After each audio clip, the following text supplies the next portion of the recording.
పవన్ కళ్యాణ్ గారు పొలిటికల్ తుఫాన్ అని చెప్పేసి ఒకప్పుడు మనకు ప్రధానమంత్రి గారు అన్నారు. ఇప్పుడు మన సూపర్ స్టార్ రజనీకాంత్ గారు కూడా సంబోధించడం జరిగింది ఆ విధంగా. సో, మరి ఖచ్చితంగా ఫ్యూచర్‌లో చూస్తా ఉంటే పవన్ కళ్యాణ్ గారు పొలిటికల్‌గా కూడా నంబర్ 1 స్థానంలో ఉండే అవకాశం ఉందని చెప్పేసి చాలామంది మాట్లాడుకుంటున్నారు. సో, మరి ఎంతవరకు నిజం ఉంది ఇందులో? ఖచ్చితంగా సినిమా ఫీల్డ్‌లో నంబర్ 1గా ఉన్నప్పుడు రాజకీయాల్లోకి వచ్చారు పవన్ కళ్యాణ్ గారు. హ్మ్. సో, మరి అది చాలా అరుదుగా ఉంటుందన్నమాట అలా రావడం అందరూ కూడా.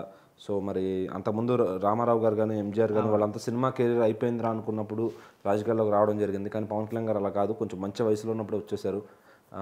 ఇప్పుడు ఆయన ప్రయాణం మొదలైపోయింది. 10 ఏళ్ళు స్ట్రగుల్ అయ్యారు. తర్వాత సక్సెస్ అయ్యారు.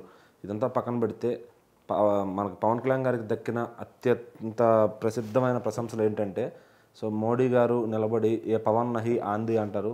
సో తను పవన్ కాదు తుఫాన్ అని చెప్పి.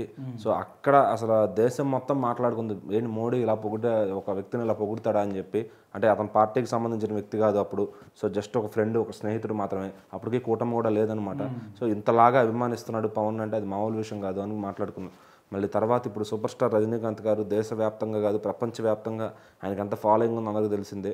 సో మరి అలాంటి వ్యక్తి ఆయనకి 50 ఇయర్స్ సందర్భంగా పవన్ కళ్యాణ్ గారు విష్ చేస్తే తిరిగి ఒక పొలిటికల్ తుఫాన్ అని చెప్పి ఆయన అయితే ట్వీట్ చేయడం జరిగిందనమాట. సో ఆ ఒక్క వర్డ్ ఏదైతే మొత్తం మ్యాటర్ అంతా కనపట్ల, ఆ ఒక్క వర్డ్ మాత్రం హైలైట్ అయ్యి కనిపిస్తుంది మా జనాలకి. సో పొలిటికల్ తుఫాన్ అంటే రాజకీయ ఒక తుఫాన్ అని చెప్పి ప్రశంసిస్తూ ఆయన పొగిడారు అనమాట. సో ఇంతకన్నా కాంప్లిమెంట్ ఏం కావాలి? ఒక మోడీ లాంటి వ్యక్తి, సూపర్ స్టార్ రజనీకాంత్ లాంటి వ్యక్తులు పవన్ కళ్యాణ్ గారిని ఈ విధంగా నమ్మారంటే ఇంకా రాష్ట్రం మొత్తం కళ్ళు మూసుకుని నమ్మొచ్చు అనే విధంగా అయితే ఉందన్నమాట. ఎందుకంటే వాళ్ళు అగ్రస్థానంలో ఉన్నారు దేశంలో ఎలా చూసినా కూడా. సో అలాంటి వ్యక్తులు ఒక పవన్ కళ్యాణ్ గురించి ఈ విధంగా మాట్లాడారు అంటే అది నిజంగా చెప్పుకోదగ్గ, ప్రశంసించదగ్గ విషయం.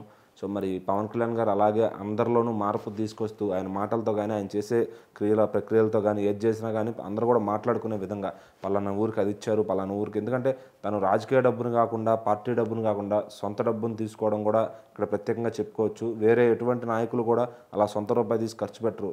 మరి నా సినిమాల్లో వచ్చిన డబ్బులే కానీ, ఇంకెక్కడి నుంచి వచ్చిన డబ్బులైనా కానీ ఈయనకంటూ జేబులో రూపాయి ఉంటే దాన్ని దేనికో దానికి ఇచ్చేయడానికి వాడుతున్నారు అనమాట. నాకు అత్యంత డబ్బులు అవసరం లేదు, నాకు తినడానికి ఉంటే చాలనే విధంగా ఆయన ఎప్పుడు ఉంటారు. సో అదే ఫార్ములా రజనీకాంత్ గారు కూడా అప్లై చేస్తారనమాట. సో నేను చనిపోతే నా ఆస్తి అంతా కూడా ఎటు రాసిచ్చేయమని చెప్పారు ఆయన ఎప్పుడనే. సో నా భార్యకు కూడా పెద్దగా ఆస్తి ఏమి ఇవ్వను, నా ఉన్నంతలో తింటుంది అన్నట్టుగా ఆయన చెప్పడం జరిగింది. సో అలాంటి వ్యక్తిత్వం ఉంది కాబట్టి ఆయనకు అర్థమయ్యాడు ఆయన. సో ఖచ్చితంగా ఆయన పొలిటికల్ తుఫాన్ అంటం ఏదైతే ఉందో అది నిజంగా అది అసలు దేశాన్ని షేక్ చేసే ఒక మాట అనమాట.